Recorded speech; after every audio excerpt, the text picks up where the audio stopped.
रुक जाओ, role of Indian constitution in promoting social harmony, ये मेरा टॉपिक था, role of the Indian constitution in promoting social harmony.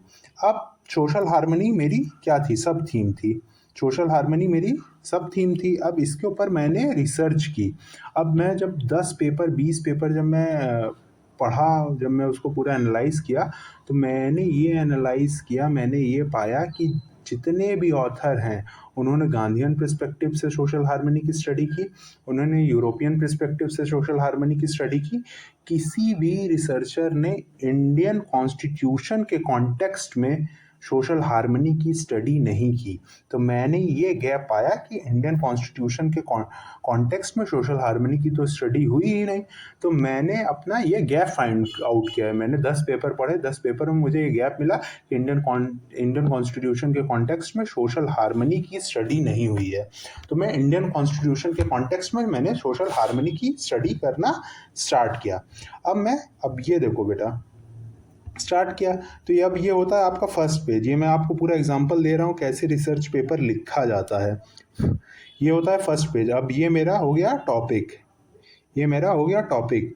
ये जो मैंने थीम उठाई, ये आप theme of research paper social cohesion, जैसे सोशल कोहेजन की मैंने थीम उठाई। अब ये इसी थीम के मुझे अराउंड अपना पूरा रिसर्च पेपर लिखना है। तो मैंने role of the Indian constitution in promoting social harmony in India. फिर आप यहाँ लिखोगे अपना नेम, और जैसे आप अभी मैत्री कॉलेज में हो तो आप मैत्री कॉलेज यूनिवर्सिटी ऑफ दिल्ली, और यहाँ आप अपनी नीचे ईमेल आईडी लिख दोगे। फिर सेकंड पेज में क्या आता है, सेकंड पेज में आप लिखोगे एब्स्ट्रैक्ट। अब ये जो भी आप थीम पसंद कर रहे हो अपने अफ्रीका, जैसे जो अभी अफ्रीका वाला जो कॉन्फ्रेंस होने वाली है, तो आप उसमें से आप थीम डिसाइड करोगे कि आपको किस पे रिसर्च पेपर लिखना है। जब आप थीम डिसाइड कर लोगे तो अब आपको ये पॉइंट अपने रिसर्च पेपर में इंक्लूड करने पड़ेंगे। मैं एक ब्रॉडर पर्सपेक्टिव आपको देने की कोशिश कर रहा हूँ कि क्या क्या रिसर्च पेपर में इंक्लूड किया जाता है, कैसे लिखा जाता है। अब ये जो एब्स्ट्रैक्ट होता है ये आपके पूरे पेपर की एक समरी होता है। जैसे मान के चलो मैंने अगर मुझे अब जैसे मैं मान के चलो मैं सोशल हार्मनी पे मैं कोई टॉपिक पढ़ रहा हूँ, मैंने 10 पेपर डाउनलोड किए, 10 पेपर में डाउनलोड किए और मैंने पढ़ना स्टार्ट किया सोशल हार्मनी के ऊपर।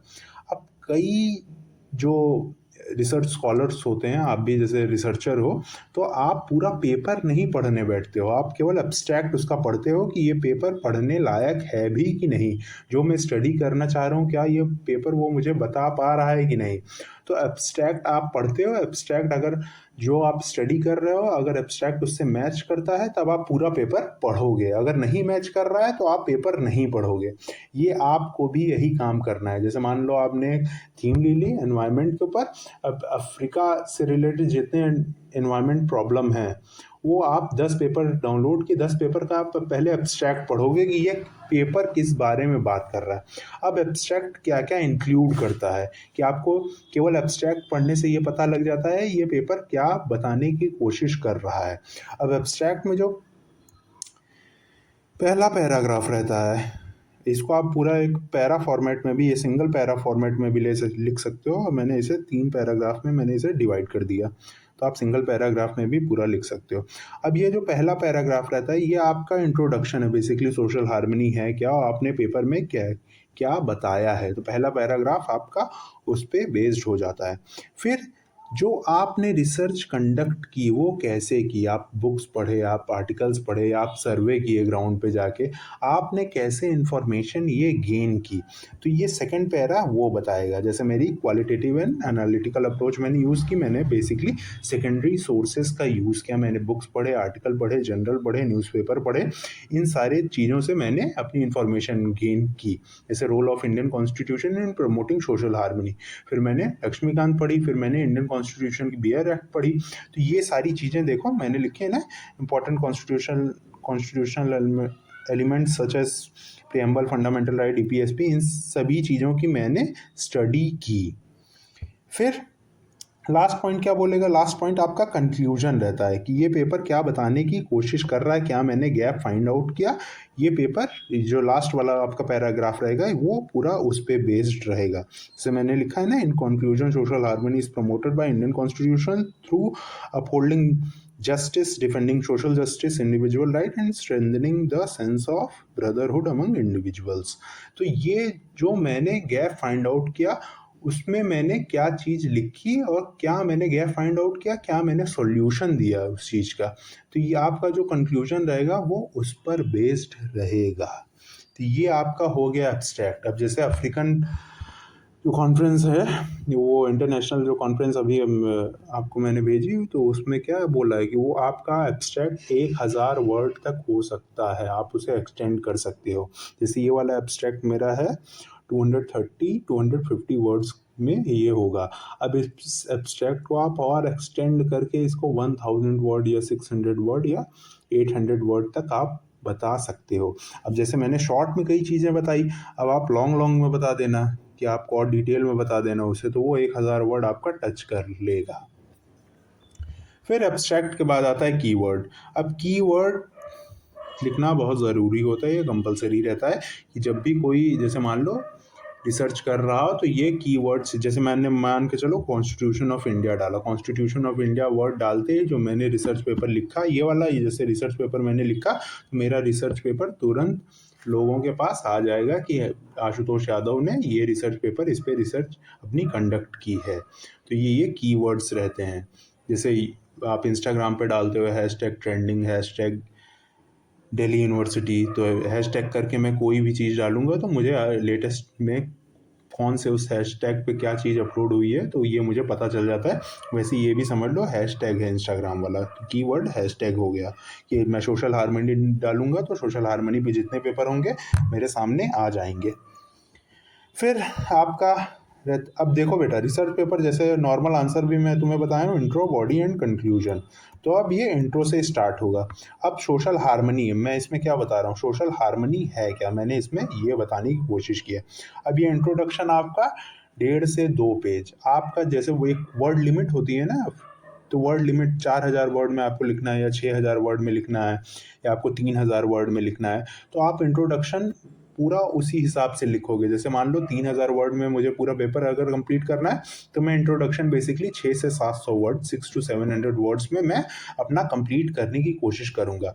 अब ये इंट्रोडक्शन होता क्या और कैसे इंट्रोडक्शन तुम लिखोगे।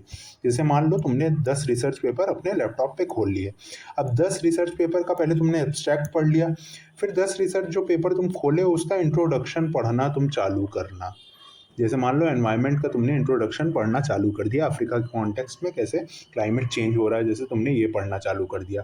तो अब जो 10 रिसर्च पेपर तुम खोली हो अपने लैपटॉप पे, वो एक एक करके पढ़ना चालू करना, उसका इंट्रोडक्शन पढ़ना चालू करना। पहले एक का इंट्रोडक्शन पढ़ना, फिर दूसरे, तीसरे, चौथे, पाँचवें, 10वें। तो तुम्हें एक ब्रॉडर आइडिया लग जाएगा कि क्लाइमेट चेंज में तुम्हें क्या लिखना है। तो क्लाइमेट चेंज में तुम्हें क्या लिखना है, ये इससे तुम 10 रिसर्च पेपर पढ़ के तुम्हें ये आइडिया लग गया कि क्लाइमेट चेंज में तुम्हें क्या लिखना है। फिर वही तुम लिख डालोगी पूरा क्लाइमेट चेंज के बारे में, तुम अपने रिसर्च पेपर में पूरा लिख डालोगी। जैसे मेरा क्या था, मेरा Indian constitution, role of Indian constitution in promoting social harmony. तो मैंने क्या, अब जैसे तुम क्लाइमेट चेंज के बारे में लिख रहे हो तो क्लाइमेट चेंज का पहले तुमने पूरा 10 पेपर से इंट्रोडक्शन उसमें पढ़े, अब तुम्हें ये समझ में आ गया क्लाइमेट चेंज होता क्या है। अब क्लाइमेट चेंज अफ्रीका के कॉन्टेक्स्ट में होता क्या है, अब वो पूरा तुम इंट्रोडक्शन लिखना स्टार्ट करोगी। 10 पेपर तुम पढ़ ली, अब तुम्हें एक ब्रॉडर आइडिया हो गया कि क्लाइमेट चेंज क्या होता है। अब तुम पूरा उसमें इंट्रोडक्शन देना स्टार्ट करोगे, क्लाइमेट चेंज क्या होता है, कैसे अफ्रीका क्लाइमेट चेंज से प्रभावित हो रहा है, क्या इफेक्ट पड़ रहा है, कैसे अफ्रीका कॉन्टिनेंट के ऊपर क्या इफेक्ट पड़ रहा है, कि अफ्रीका कॉन्टिनेंट क्लाइमेट चेंज से कैसे प्रभावित हो रहा है, कैसे जो यूवी रेज हैं वो वहाँ पे मतलब डायरेक्टली पड़ रहे हैं, वहाँ के लोगों को कैंसर हो जा रहा है यूवी ए और बी रेज से। ये सारा तुम इंट्रोडक्शन में लिख डालोगी। अब इंट्रोडक्शन के बाद आती है तुम्हारी मेन बॉडी। मेन बॉडी में तुम क्या क्या डालोगी, तुम्हारी रिसर्च मेथोडोलॉजी क्या है। अब जैसे रिसर्च मेथोडोलॉजी मैंने एब्स्ट्रैक्ट में बताया कि तुम सेकेंडरी सोर्सेज का यूज़ कर रही हो। सेकेंडरी सोर्सेज में तुमने पढ़ा है बुक्स, आर्टिकल्स, न्यूज़पेपर, रिपोर्ट्स पढ़ी हैं तुमने गवर्नमेंट की। तो ये सारा जो जो चीज़ तुमने पढ़ा है, ये स्टडी जब तुम कर रही थी, जितने भी आर्टिकल्स तुमने पढ़े हैं, सेकेंडरी सोर्सेज तुमने यूज़ किए हैं, वो तुम्हें लिखने पड़ेंगे कि तुमने सेकेंडरी सोर्सेज यूज़ किया, तुमने आर्टिकल पढ़ा है, ये सारी चीज़ तुमने लिखनी पड़ेगी। जैसे आप ये देख सकते हो कि जैसे मेरी क्वालिटेटिव स्टडी थी, तो मैंने ये qualitative and analytical technique use किया। अब मैंने क्या कौन कौन से सोर्सेज पढ़े, ये सारा देखो, फंडामेंटल राइट, डीपीएसपी, ये सारा मैंने यूज़ किया। फिर एडिशनली आपने क्या किया है वो आपको लिखना पड़ेगा। अब जैसे एडिशनली तुमने कोई क्या कहते हैं वेब सीरीज़ देखी, या रिपोर्ट्स जो DW की आती हैं, BBC की कोई तुमने रिपोर्ट देखी, वो तुम कोट कर सकती हो। ये सारा तुम रिसर्च मेथोडोलॉजी लिखोगी। फिर उसके बाद आएगा, अब जैसे मेरा role of Indian constitution in promoting social harmony मैंने रिसर्च पेपर लिखा था, तो इंडियन कॉन्स्टिट्यूशन क्या है ये मैंने बताया। फिर सोशल हार्मनी के कॉन्टेक्स्ट में इंडियन कॉन्स्टिट्यूशन क्या है ये मैंने बात करना स्टार्ट की। तो ये मैंने इंडियन कॉन्स्टिट्यूशन बताया, सोशल हार्मनी क्या होती है मैंने वो बताया। फिर इंडियन कॉन्स्टिट्यूशन कैसे प्रमोट कर रहा है सोशल हार्मनी को, तो प्रीएम्बल में क्या बोला गया सोशल हार्मनी के बारे में।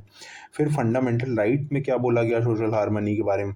अब फंडामेंटल राइट के अंदर कौन कौन से आर्टिकल सोशल हार्मनी को प्रमोट कर रहे हैं, तो ये सारी चीज़ें मैंने लिखी हैं। अब जैसे तुम क्लाइमेट चेंज के ऊपर लिख रही हो, तो क्लाइमेट चेंज के ऊपर भी तुम्हें जो रिसर्च पेपर तुम पढ़ोगी, इंट्रोडक्शन तुम पूरा पढ़ ली तो इंट्रोडक्शन लिख दी। अब जो मेन बॉडी तुम पढ़ोगी 10 पेपर की मेन बॉडी से तुम एक नोट्स तैयार करोगी जो तुम्हें लिखने पड़ेंगे।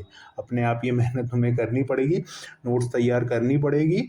फिर जो भी तुम्हारी थीम, जो भी तुमने टॉपिक लिया होगा, उस वही तुम्हें अपने मेन बॉडी में स्ट्रक्चरिंग एक देनी पड़ेगी कि कैसे इंडिया क्या हेल्प कर रहा है अफ्रीका की, कि वहाँ जो क्लाइमेट चेंज हो रहा है, वहाँ के लोग जो क्लाइमेट चेंज से परेशान हो रहे हैं वो न हो। इंडिया का क्या इनिशिएटिव है अफ्रीका के कॉन्टेक्स्ट में।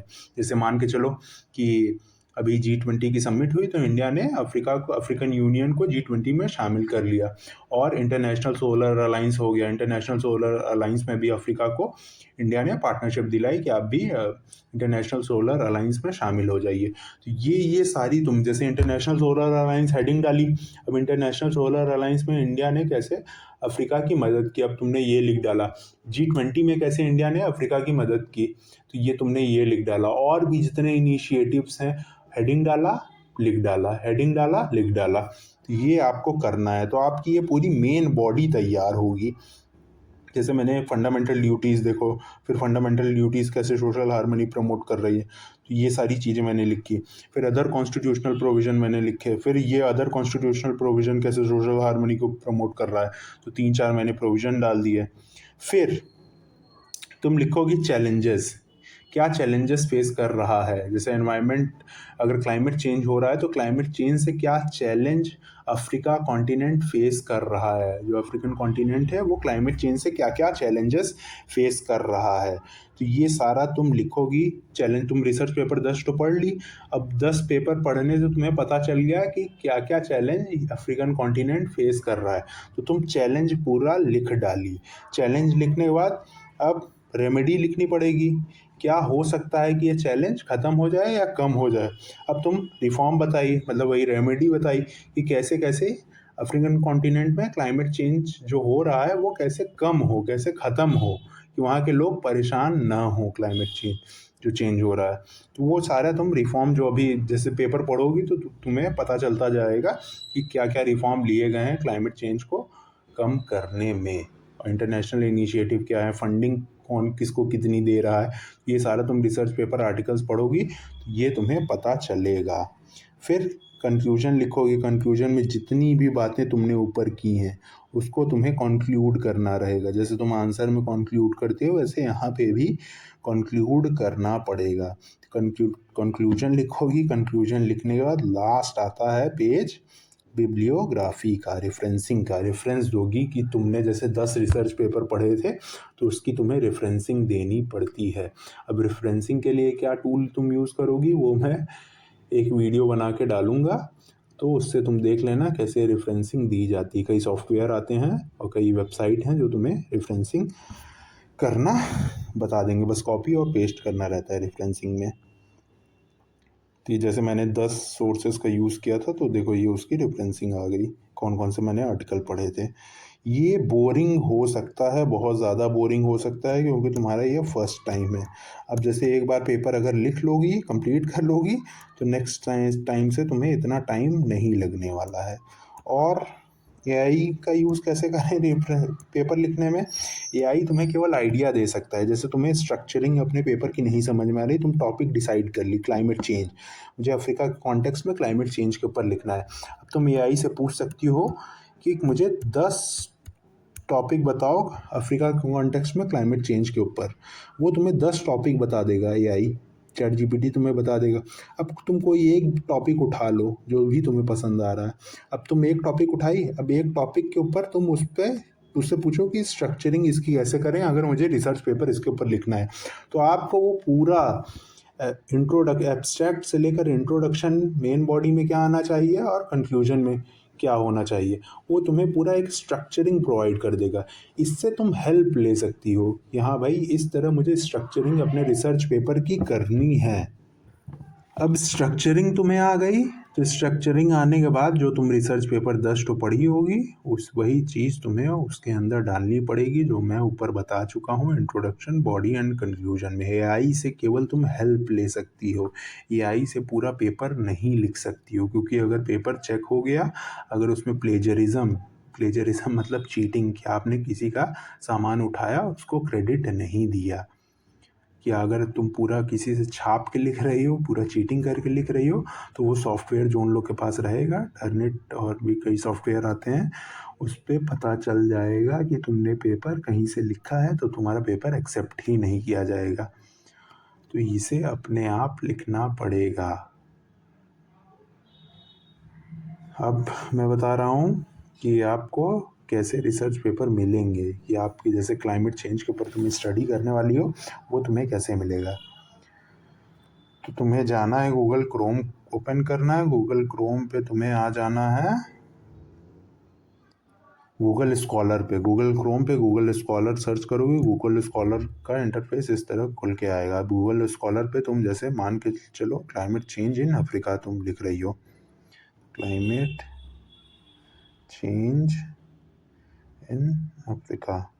अब क्लाइमेट चेंज इन अफ्रीका तुम लिख के, अब ये पूरा जितने रिसर्च हुए होंगे अभी तक, ये पूरा तुम्हें सजेस्ट कर देगा कि ये रिसर्च पेपर लिखे जा चुके हैं। अब जैसे पहला रिसर्च पेपर जो लिखा गया उसका टाइटल है adapting to climate change in Africa. अब ये तुम जो पीडीएफ ये यहाँ देख रही हो, पीडीएफ पे तुम क्लिक करोगी, पीडीएफ पे क्लिक करोगी तो तुम्हारी पीडीएफ ये डाउनलोड हो जाएगी। अब जैसे मैंने क्लिक किया, ये मेरी पीडीएफ डाउनलोड हो गई। अब ये टोटल 26 पेज की पेजेस हैं इस पीडीएफ में। अब मुझे कैसे पढ़ना है कि ये यूज़फुल है कि नहीं, जो उस पर मैं रिसर्च करने जा रही हूँ ये उस कॉन्टेक्स्ट में लिखा गया है कि नहीं। अब तुम्हें ये एब्स्ट्रैक्ट पढ़ के पता चल जाएगा। एब्स्ट्रैक्ट पढ़ो इसका तो तुम्हें समझ में आ जाएगा, हाँ जो मैं स्टडी कर रही हूँ उसी चीज़ के ऊपर ये पेपर लिखा गया है। फिर जैसे मैंने तुम्हें बताया, इंट्रोडक्शन तुम्हें पढ़ लेना है। 10 पेपर तुम इसी तरह डाउनलोड की, इंट्रोडक्शन पढ़ी, इंट्रोडक्शन पढ़ने के बाद तुम अपना खुद का इंट्रोडक्शन लिखना स्टार्ट कर दी। फिर नेक्स्ट सोर्स तुम्हें क्या मिल सकता है। अब ये बेटा 10 पेपर, 10 मैक्सिमम हो रहता है, 10 पेपर तुम डाउनलोड कर लो, 10 पेपर पढ़ो, तो उससे तुम्हें अपनी जिस पे भी रिसर्च करने वाली हो एक ब्रॉडर आइडिया लग जाएगा। इस पे भी जैसे तुम लिख सकते हो क्लाइमेट चेंज इन अफ्रीका, ये जे स्टोर है और वो वाला गूगल स्कॉलर था, क्लाइमेट चेंज इन अफ्रीका।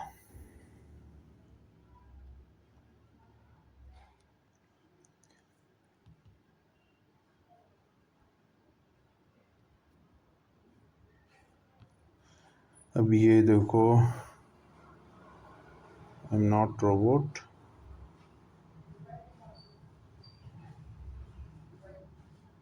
तो इस पे भी बेटा आ जाएगा। इस पे भी तुम्हें अपनी आईडी बनानी पड़ेगी जे स्टोर पे तुम आर्टिकल वो पढ़ सकती हो। अब जैसे आर्टिकल पढ़ लोगी, उसको डाउनलोड करके रखे जाओ, एक फोल्डर स्पेशल बनाओ क्लाइमेट चेंज के नाम से, उस फोल्डर में 10 रिसर्च पेपर अपने रख लो और 10 रिसर्च पेपर को एक साथ खोलो, एक साथ पूरा पढ़ना स्टार्ट करो। अब जैसे देखो, climate change as a new security threat, implications for Africa. अब ये सारे पेपर आ गए तुम्हारे पास, अब ये तुम पढ़ती जाना है कि जो भी तुम्हारे टॉपिक से रिलेटेड हो वही पेपर पढ़ना है, सारे पेपर नहीं पढ़ने हैं। एब्स्ट्रैक्ट पढ़ के ये तुम्हें पता चल जाएगा कि ये पेपर जिसकी मैं स्टडी कर रही हूँ उसी चीज़ के बारे में है या नहीं है। तो यही थी, थोड़ा बोरिंग लगेगा लेकिन करना है तो भाई मेहनत तो करनी पड़ेगी। थैंक यू सो मच कि आप इतनी देर तक मेरा वीडियो देखे।